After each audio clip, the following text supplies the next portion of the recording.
An emergency room doctor who recently returned to New York City after treating Ebola patients in West Africa has tested positive for the virus. Yeah, it's the first case of Ebola in the city and the fourth in the nation. The patient has been identified as Craig Spencer. He's a member of Doctors Without Borders who was working in Guinea.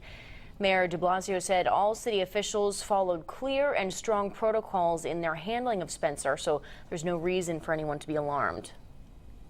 Today, we want to state at the outset there is no reason for New Yorkers to be alarmed. New Yorkers who have not been exposed to an infected person's bodily fluids are not at all at risk. Spencer's being treated at an isolation ward at Manhattan's Bellevue Hospital, a designated Ebola center. The CDC has dispatched an Ebola response team to New York. City officials say Spencer acknowledged riding the subway and taking a cab to a Brooklyn bowling alley in the past week before he started showing symptoms.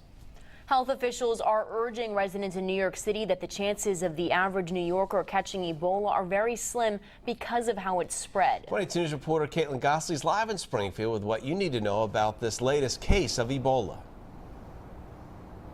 Well, since the Ebola virus first appeared here on American soil, 22 News has been speaking with local doctors and hospitals about the disease and exactly how it spread. Here's what we know. The Ebola virus is spread through direct contact with bodily fluids, such as saliva, blood, or sweat of someone who has the disease. The fluids need to have touched your eye, nose, mouth, or open cut in order for you to catch it.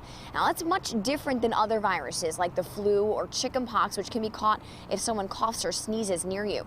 The Centers for Disease Control and Prevention says that the person carrying the disease is only contagious if they're showing symptoms such as a fever, vomiting, diarrhea, or a severe headache.